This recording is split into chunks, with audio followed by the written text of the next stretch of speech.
Mga kababayan, handa na ba kayong sumama sa isang biyahe na puno ng misteryo at kilabot?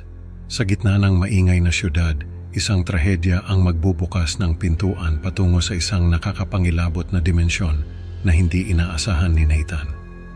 Sa bawat paghakbang niya sa loob ng kanyang kondo, may mga bagay na hindi maipaliwanag ang nagsisimulang magbago. Maghanda sa isang kwentong magtutulak sa inyo sa gilid ng inyong upuan at magtatanong hanggang saan aabot ang bangungot ni Nathan sa kanyang sariling mundo. Sa gitna ng mabigat na daloy ng trapiko sa EDSA, isang nakakakilabot na eksena ang naganap. Isang kotse na parang bala na pumutok mula sa baril ang biglang umikot at bumangga ng malakas sa Center Island. Sa loob ng sasakyan, si Nathan at ang kanyang asawa na si Isabella na ngayon ay wala ng buhay. Sa isang malamig at mapanglaw na silid ng ospital, nakahimlay ang katawan ni Isabella, tahimik at walang buhay. Si Nathan, na nakaupo sa tabi ng kanyang asawa, ay puno ng pasa at sugat, pero ang mga sugat sa kanyang katawan ay hindi matimbang sa sakit na nadarama ng kanyang puso. Lumipas ang mga araw at si Nathan sa loob ng kanyang condominium unit sa Makati ay nagkukulong na lamang. Umiwas siya sa sikat ng araw at sa mga taong maaaring magpaalala sa kanyang minamahal na asawa. Ang kanyang mundo ay naging apat na sulok ng kanyang tahanan. Gabi-gabi pampalipas oras ni Nathan ang pagbabasa ng mga nobela at paglilibot sa internet. Ngunit kahit anong subok niyang maglibang, hindi niya maiwasan ang mga alaala ni Isabella na parang mga multo ng nakaraan na nakakalat sa paligid sa anyo ng mga litrato. Isang umaga, habang si Nathan ay nag-aayos ng sarili sa harap ng salamin, may kakaibang bagay siyang napansin sa kanyang refleksyon. May anino na tila hindi tumutugma sa kanyang mga kilos. Parang may sariling buhay ito, isang anino na hindi sumusunod sa kanyang galaw. Naglakad si Nathan papunta sa kusina at dun niya napansin na tila nag-iba ang ayos ng mga muebles. Ang mga dingding ay parang lumapit at ang espasyo ay tila nagbago. Hindi ito ang kondominium na kanyang kinasanayan. Sa kanyang pagtatangka na hanapin ang lohika sa mga pangyayari, sinubukan niyang ayusin muli ang mga muebles. Ngunit kahit anong gawin niya, tila hindi na ito bumabalik sa dati nilang pwesto. Ang kanyang mundo, na dati-rati ay pamilyar, ngayon ay nagiging isang malaking palaisipan. Ngunit ito pa lang ang simula. Ang mga susunod na pangyayari ay magdadala kay Nathan sa isang mas malalim na hiwaga, kung saan ang kanyang tahanan ay magiging isang kakaibang labirinto na susubok sa kanyang katinuan. Ano kaya ang susunod na mangyayari sa mundo ni Nathan na paliit ng paliit? Kinabukasan, pagmulat pa lang ng mata ni Nathan, may kakaiba na naman siyang napansin sa salamin. Ang kanyang mukha, na karaniwan ay puno ng sigla kahit sa kabila ng mga pinagdaanan, ngayon ay mukhang lanta at matanda. Bagsak ang mga mata, hukot ang balikat, at ang balat ay tila nangungulubot sa pagod. Hindi niya matanggap na ganito na ang kanyang refleksyon, ang refleksyong sumasalamin sa kanyang kaluluwa. Hindi siya mapakali, kaya't dala ng matinding pag-aalala. Kinuha ni Nathan ang isang metro at sinimulang sukatin ang mga dingding ng kanyang condominium unit. Ang kanyang puso ay kumakabog sa bawat pulgadang hindi na tumutugma sa alaala ng kanyang isipan. At doon niya kinumpirma ang kanyang pinakakinakatakutan. Lumiit nga ang sukat ng kanyang tahanan. Parabang ang mundo niya ay unti-unting kumikipot at siya ay kasamang nadadaganan ng bigat ng mga pader. Sa pagkalito at takot, sinubukan niyang tawagan ang developer ng condominium upang magreklamo.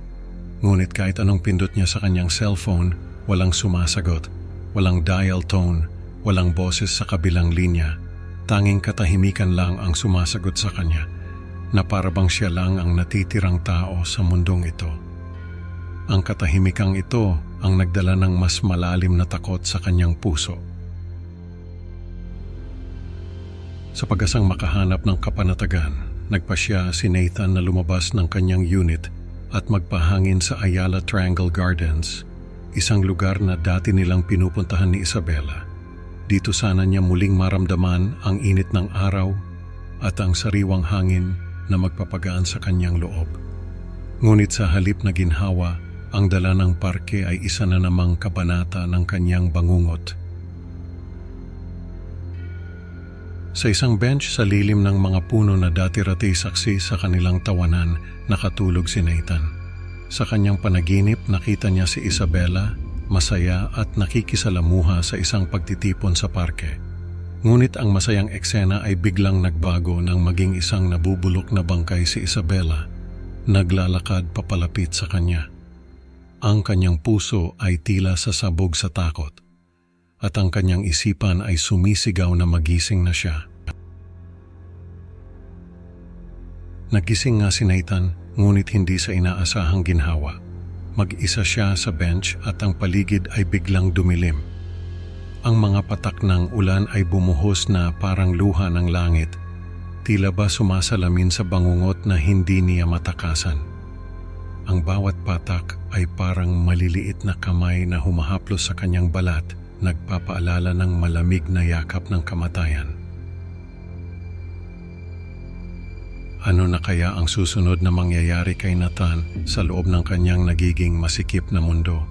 Ang dilim at ang ulan ay nagdala ng panibagong takot, at ang susunod na kabanata ay tiyak na maghahatid sa atin sa mas malalim pang misteryo ng kanyang bangungot. Basang-basa at nanginginig, bumalik si Nathan sa kanyang kondominium. Sa pagpasok niya, tila sinalubong siya ng isang masikip na mundo. Ang mga muwebles na dati-rati maayos ang pagkakalagay, ngayon ay nagkadikit-dikit sa gitna ng kwarto. Tumingala siya at napansin niyang ang kisame ay bumaba, parang isang higanteng kamay na dahan-dahang pumipiga sa kanyang espasyo. Ano bang ito? Bakit ganito? Bulong ni Nathan sa sarili habang dahan-dahang umiikot, sinusuri ang bawat sulok ng kanyang tahanan. Sa kanyang pagod at pagkabigla, nagpasya siyang humiga sa kanyang kama. Nakatitig siya sa kisame na unti-unting bumababa, parang isang mabigat na ulap na nagbabadya ng bagyo. At sa gitna ng kanyang pagkatakot at pagtataka, unti-unti siyang nilamon ng dilim ng pagkawala ng malay. Ano kaya ang naghihintay kay Nathan sa kanyang paggising? Nagising si Nathan sa isang nakakabinging kadiliman. Hindi siya makagalaw, hindi makahinga ng maayos, at ang espasyo'y sikip na sikip, tila siya'y nakakulong sa loob ng isang kabaong. Sa kanyang pagpapanik, naramdaman niya ang malamig na bato sa ilalim ng kanyang mga kamay. Kinapan niya ito at nang mabasa niya ang nakaukit, isang lapida na may pangalan nila ni Isabela at parehong petsa ng kamatayan. Isabela, Isabela, sigaw niya ngunit walang sumasagot. Tulong, may tao ba diyan? Ngunit ang kanyang mga sigaw ay tila nilamon ng kadiliman, na parang siya lang ang tao sa buong mundo, walang liwanag, walang tunog, walang pag-asa. Sa gitna ng kanyang paghihirap, may makakarinig kaya sa kanyang mga sigaw? Sa gitna ng katahimikan ng sementeryo, nakatayo sina Jared at Mia sa harap ng puntod ni Nathan. Ang marmol na lapida ay may nakaukit na pangalan ni Nathan at ang petsang kamatayan ay pareho ng araw kung kailan nangyari. Ang malagim na aksidente sa EDSA.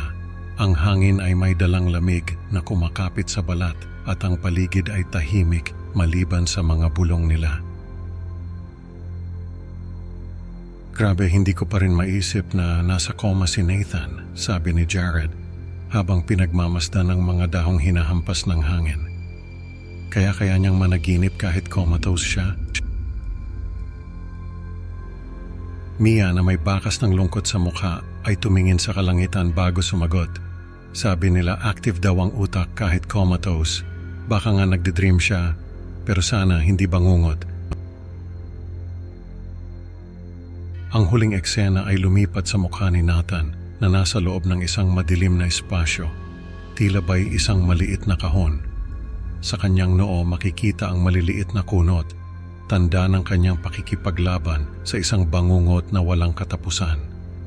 Sa kanyang isipan, siya ay nagpupumiglas, sumisigaw ngunit walang boses na lumalabas, nagigising ngunit nananatiling nakapikit.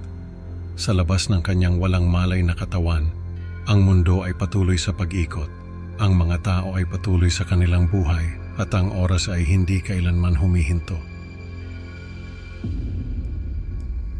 Ano kaya ang kahihinat na ni Nathan sa kanyang walang katapusang bangungot? Ang kanyang isipan ba ay makakahanap ng daan palabas o mananatili siyang bihag ng kadiliman na bumabalot sa kanya? Ang mga sagot ay nakatago sa mga susunod na kabanata ng kanyang kwento. Sa huli, natutunan ni Nathan na ang tunay na bangungot ay ang hindi makawala sa nakaraan. Mga ka-creepy, salamat sa pakikinig. Huwag kalimutang mag-like at mag-subscribe sa Creepy Pinoy Stories para sa mas marami pang nakakatakot na kwento. Excited na kumakasama kayo sa susunod na upload. At bago kayo matulog, isipin nyo baka sa inyong paggising, ang inyong mundo ay hindi na rin pala pareho. Mag-ingat at sana'y hindi kayo maging bihag ng inyong sariling bangungot. Good night mga ka-creepy. O baka dapat sabihin, huwag na kayong matulog.